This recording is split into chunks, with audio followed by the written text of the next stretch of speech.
임대주택을 신청하려면 청약통장이 꼭 필요할까요? 청약통장에 대해 들어는 봤어도 아무것도 몰랐던 분들은 지금부터 집중. 청약통장은 대체 어디에 쓰이는 건지, 어떻게 해야 만들 수 있는지, 점수는 어떻게 늘리는 것인지 등등 지금부터 전부 알려드리겠습니다. 이 영상만 보면 이제는 청약통장 고민 끝. 아주 쉽게 청약통장에 대한 정보와 점수 높이는 꿀팁까지 알려드립니다. 알아두면 좋을 내용이 많아 한 편과 두 편으로 나뉘어져 있는데요. 영상 두 개만 보면 청약통장에 대해 궁금했던 것들이 모두 사라집니다. 지금부터 쉽고 빠르게 알려드릴게요.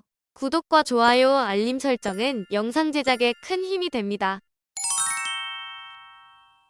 청약통장이 어떤 것인지 생소하신 분들도 많으실 겁니다. 청약통장이란 말 그대로 청약할 수 있는 기회가 담겨있는 통장인데요. 자세한 이해를 위해서는 청약통장이 나오게 된 배경을 알아두면 좋습니다. 옛날부터 지금까지 사람들은 좋은 장소에 저렴한 가격으로 내 집 마련하는 것을 꿈꿔왔습니다. 하지만 집은 적고 사람은 많기 때문에 모두가 원하는 곳에 들어갈 수는 없습니다. 그래서 기준을 정해서 점수가 높은 사람부터 들어가게 하자 라는 의견이 나왔고, 그래서 등장한 것이 바로 주택청약에 쓸 수 있는 청약통장입니다. 청약통장을 가지고 있거나 점수가 높은 사람들에게 우선 분양의 기회가 주어지는 것입니다. 반대로 생각해보면 점수가 낮은 경우에는 마음에 드는 집을 발견해도 못 들어갈 수 있는 건데요. 그래서 내 집 마련을 위해서는 청약통장의 점수를 높이는 것이 중요합니다. 청약통장의 개념에 대해 알아봤는데요. 그렇다면 청약통장은 어디에 쓰이게 될까요?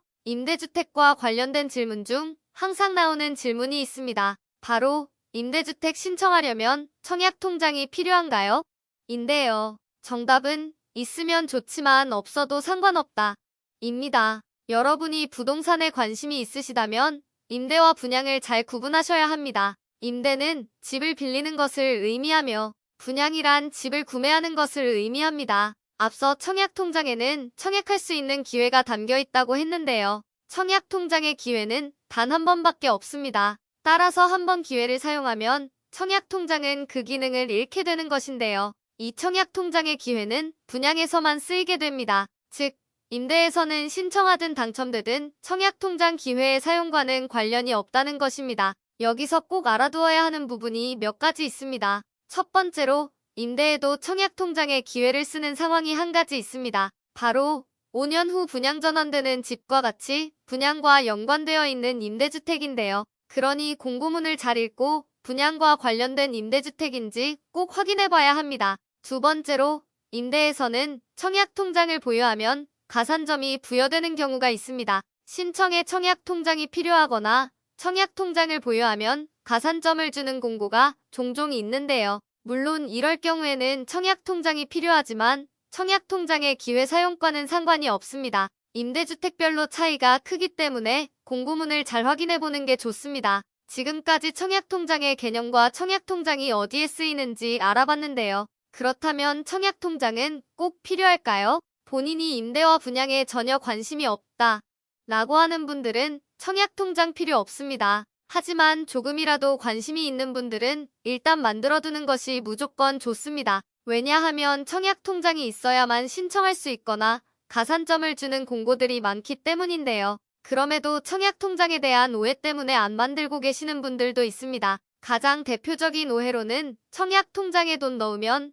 나중에 당첨되거나 하면 그 돈 사라지는 거 아니야? 라고 생각하시는 분들이 있습니다. 하지만 청약통장에 있는 내 돈은 사라지지 않습니다. 당첨이 되든 안 되든 간에 본인의 돈인데요. 다만 한 번 돈을 넣으면 청약통장을 해지하기 전까지는 돈을 인출할 수 없습니다. 청약통장 대출로는 인출할 수 있으나 이자가 붙기 때문에 신중하게 넣는 것이 중요하겠죠? 또 다른 오해로는 기회가 1번이라는데 1번 신청해서 탈락하면 끝인 거 아니야? 라고 생각하시는 분들이 있습니다. 청약통장은 1번 신청하면 기회를 잃는 것이 아니라 1번 당첨되면 청약통장의 기능을 상실하게 됩니다. 그래서 당첨만 안 된다면 청약통장을 몇 번이고 사용할 수 있습니다. 여기서 주의할 점이 있는데요. 당첨되면 기회가 날아가기 때문에 당첨됐을 때 계약할 의사가 있는 집을 선택하는 것이 중요합니다. 마구잡이로 썼다가 당첨되고 계약을 안 하게 되면 청약통장의 기회만 날아가게 되므로